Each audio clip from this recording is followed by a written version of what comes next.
आज हम सीखेंगे तंत्रिका नियंत्रण के बारे में। पिछले वीडियो में हमने पादपों में नियंत्रण और समन्वय यानी कंट्रोल एंड कोऑर्डिनेशन की चर्चा की। चलिए आज जंतुओं में नियंत्रण और समन्वय की चर्चा करें। जंतुओं में नियंत्रण और समन्वय तंत्रिका तंत्र यानी नर्वस सिस्टम और पेशी ऊतक यानी मस्कुलर टिश्यू द्वारा होता है।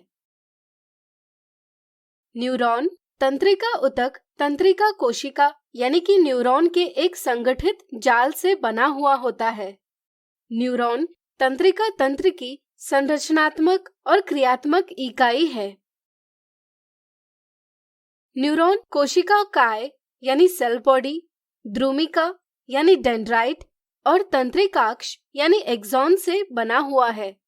कोशिका काय तारे के आकार जैसा होता है, जिसमें से छोटे तंतु यानी फाइबर्स जैसे द्रुमिका और एक तंत्रिकाक्ष निकलते हैं। न्यूरॉन विभिन्न उद्दीपनों को विद्युत आवेग यानी इलेक्ट्रिकल इम्पल्स के रूप में शरीर के एक भाग से दूसरे भाग तक संचारित करता है। चलिए इसे विस्तार से समझें। हमारे शरीर के ज्ञानेंद्रियों में ग्राही यानी रिसेप्टर्स उपस्थित होती है और ग्राही में न्यूरॉन के द्रुमिका उपस्थित होते हैं, जहां द्रुमाकृतिक सिरा यानी डेंड्राइटिक टिप पर्यावरण से सूचना की पहचान करता है। उदाहरण के लिए नासाद्वार में उपस्थित घ्राणग्राही यानी ऑल्फैक्टरी रिसेप्टर्स गंध का, जिह्वा में उपस्थित संवेदी ग्राही यानी गस्टेटरी रिसेप्टर्स स्वाद का, आंखों में उपस्थित प्रकाशग्राही यानी फोटो रिसेप्टर्स प्रकाश का, कर्ण में उपस्थित श्रवणग्राही यानी फोनो रिसेप्टर्स ध्वनि का और त्वचा में उपस्थित तापमानग्राही यानी थर्मो रिसेप्टर्स तापमान का पता लगाती है। द्रुमाकृतिक सिरे में रासायनिक क्रिया द्वारा प्राप्त सूचना से विद्युत आवेग का निर्माण होता है। द्रुमिका से विद्युत आवेग कोशिका काय में संचारित होता है, जहां से विद्युत आवेग तंत्रिकाक्ष से होता हुआ तंत्रिकाक्ष के अंतिम सिरे तक पहुंचता है। यहाँ विद्युत आवेग द्वारा कुछ रसायनों का विमोचन होता है, जिन्हें न्यूरोट्रांसमीटर कहते हैं। न्यूरोट्रांसमीटर दो न्यूरॉन के बीच में रिक्त स्थान यानी सिनेप्स को पार करके दूसरे न्यूरॉन के द्रुमिका तक विद्युत आवेग को पहुंचाता है। विद्युत आवेग यानी इलेक्ट्रिकल इम्पल्स तंत्रिका यानी नर्व में इस तरह से यात्रा करता है। तंत्रिका के अंतिम न्यूरॉन से विद्युत आवेग एक सिनेप्स द्वारा पेशी कोशिकाओं यानी मसल सेल्स या ग्रंथि यानी ग्लैंड तक पहुंचता है। ऐसा सिनेप्स जो न्यूरॉन से विद्युत आवेग को पेशी कोशिकाओं तक पहुंचाता है, तंत्रिका पेशीय संधि यानी न्यूरोमस्कुलर जंक्शन कहलाता है। पेशी कोशिकाएं और ग्रंथियां विद्युत आवेग को क्रिया में परिवर्तित करती है, इसलिए इन्हें कार्यकर यानी इफेक्टर कहा जाता है। हमारे शरीर में 3 प्रकार के न्यूरॉन हैं। संवेदी न्यूरॉन ज्ञानेंद्रियों में उपस्थित ग्राही से पर्यावरण की सूचनाएं प्राप्त करते हैं। प्रेरक न्यूरॉन तंत्रिक आवेग को पेशी कोशिकाओं या ग्रंथि तक पहुंचाते हैं और प्रतिसारण न्यूरॉन संवेदी न्यूरॉन से प्राप्त तांत्रिक आवेग को प्रेरक न्यूरॉन तक पहुंचाता है। चलिए अब देखते हैं कि ये सभी न्यूरॉन कैसे कार्य करते हैं। प्रतिवर्ती क्रिया यानी रिफ्लेक्स एक्शन। आपने अवश्य अनुभव किया होगा कि यदि किसी गर्म वस्तु से अनजाने में हमारा स्पर्श होता है, तो स्पर्श वाला अंग तुरंत पीछे ले लिया जाता है। इस प्रकार किसी उद्दीपन के लिए बिना सोचे तुरंत अनुक्रिया देना प्रतिवर्ती क्रिया कहलाती है। ऐसी क्रियाएं हम अपने आप को बचाने के लिए करते हैं। यहाँ इस प्रतिवर्ती क्रिया के दौरान हमारी त्वचा में उपस्थित ग्राही से सूचना संवेदी न्यूरॉन में पहुंचती है। संवेदी न्यूरॉन में सूचना विद्युत आवेग में परिवर्तित होती है। यह सूचना प्रतिसारण न्यूरॉन से प्रेरक न्यूरॉन तक पहुंचाई जाती है।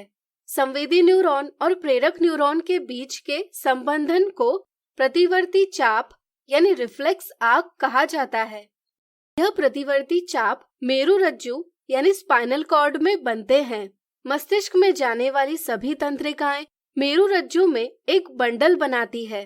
प्रेरक न्यूरॉन प्राप्त आवेग को कार्य कर भुजा की पेशी कोशिकाओं तक पहुंचाता है, जिससे स्पर्श होने वाला अंग गर्म वस्तु से हटा लिया जाता है।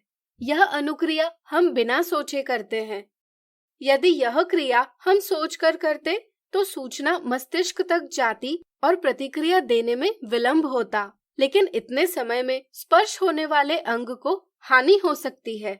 मेरुरज्जु द्वारा प्रतिवर्ती क्रियाओं का नियंत्रण करके ऐसी स्थिति में तुरंत अनुक्रिया दी जाती है, यद्यपि आगत सूचनाएं मस्तिष्क तक भी जाती है।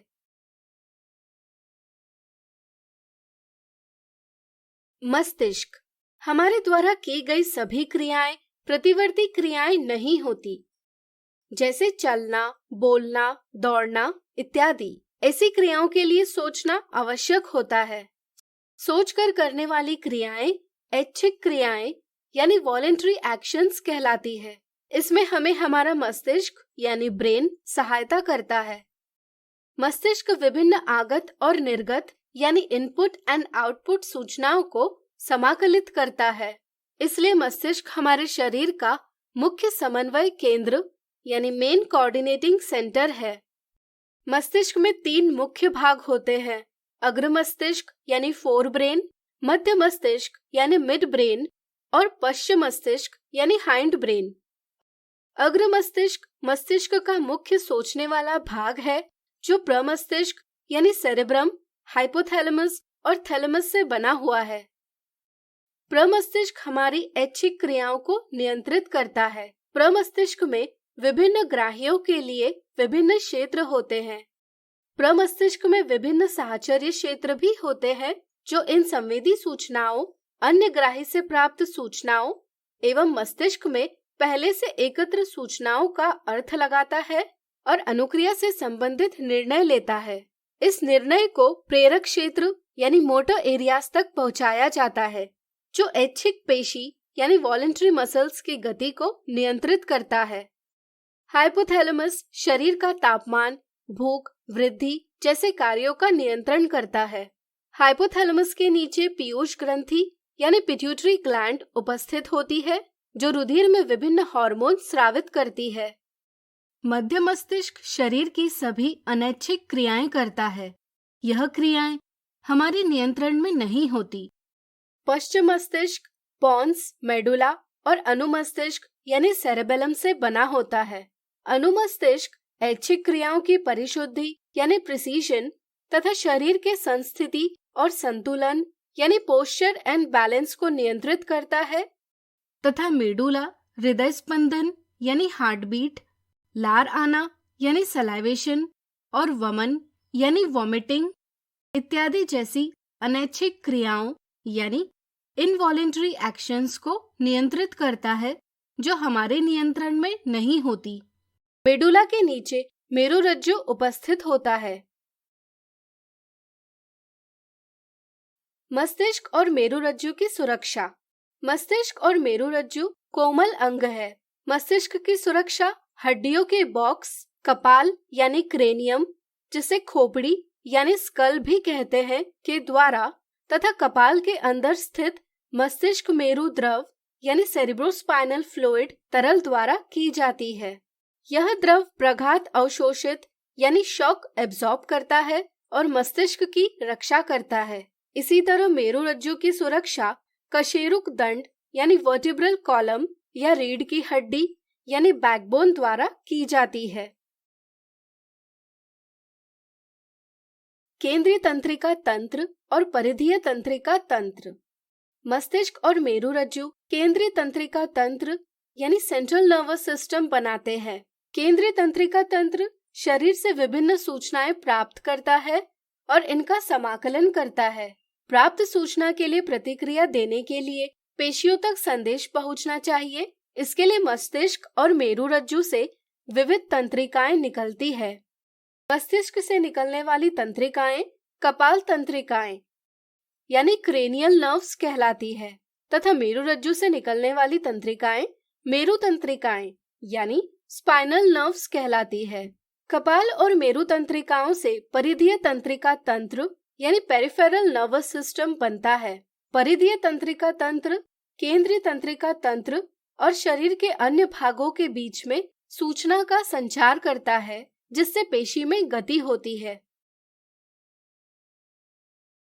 पेशी में गति। हम जानते हैं कि पेशी कोशिकाओं में विशेष प्रकार के प्रोटीन होते हैं। जब तंत्रिका आवेग परिधीय तंत्रिका तंत्र द्वारा पेशी कोशिका तक पहुंचता है, तब विद्युत आवेग के कारण प्रोटीन की आकृति और व्यवस्था दोनों में परिवर्तन आता है, जिससे पेशी की आकृति में परिवर्तन आता है और पेशी गति करती है तथा अनुक्रिया संपन्न होती है। इस प्रकार केंद्रीय तंत्रिका तंत्र और परिधीय तंत्रिका तंत्र शरीर की विभिन्न क्रियाओं का नियंत्रण और समन्वय करते हैं। तो आज हमने सीखा तंत्रिका नियंत्रण के बारे में।